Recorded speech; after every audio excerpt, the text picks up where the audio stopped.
le jour du Seigneur approche. Et ça sera comme un soleil qui brûle fort et qui brûle. Bon, la violence du soleil. Ça brûle, ça peut faire cuire, ça brûle comme ça peut faire sécher, détruire. Oui. Et donc, le jour du Seigneur est pareil au soleil qui s'élève qui est fort. Alors, Malachie poursuit en disant, voici que vient le jour du Seigneur, brûlant comme la fournaise. Vous avez bien les raisons de maman qui prépare père traditionnel, la première amène tout d'abord.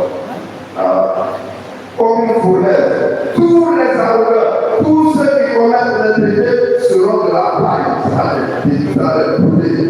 Et puis le jour qui vient, elle consumera, dit le Seigneur de l'univers, il ne laissera ni la ni branche.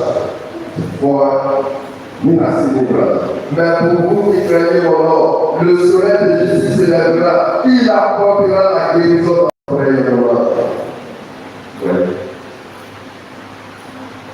Donc le jour du Seigneur approche. C'est un peu comme quand on était ici. Quand les parents vont aller, ils sont à la funéraille, quelque chose comme ça, tout est à la maison. Comment ça, c'est la fête à la maison. Quand celui qui a cassé quelque chose, qui a cassé quelque chose. Quand les parents disent, son comportement, c'est pas le même chose. Vous l'avez regardé, vous l'avez regardé. Il y a un peu de son cas. On a arrivé là.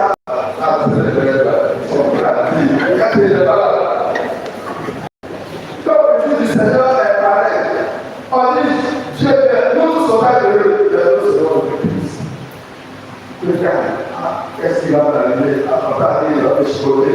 L'autre aussi dit, on sera sauvé. Il va apporter des gâteaux. Il va casser dans un pas grillé. Gâteau à faire.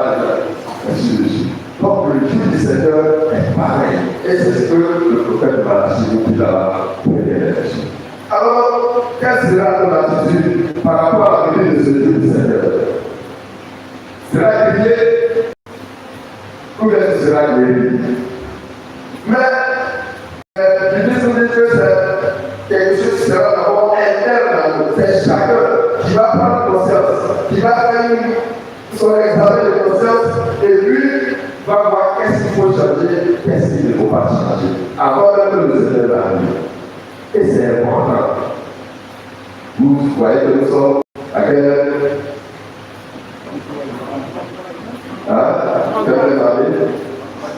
33e. Et après 33e, on passe à 34. Et puis on va passer à quoi? On va passer à une autre année liturgique qui est là-bas. Et donc, on tend vers la fin de l'année liturgique et la venue d'une nouvelle année. Et quand on tend vers la fin de l'année liturgique, pour annoncer une nouvelle année, on parle des faits derniers. On parle de l'arrivée prochaine de Jésus. Pour que vous et moi, on prenne conscience de notre vie. Alors, chaque année, on se met sur le c'est pas quand même déjà bien. Mais attention. C'est pour que nous puissions prendre conscience. Quelle est la vie? Quel est mon engagement? Qu'est-ce que ma rencontre avec Jésus a produit à moi jusqu'à ce jour? Est-ce que ça me refroidit? Ou bien si je suis encore dans la persévérance? Voilà les questions qui doivent aborder les siens. Est-ce que mon engagement est toujours faible? Est-ce que je marche dans les pas du Seigneur?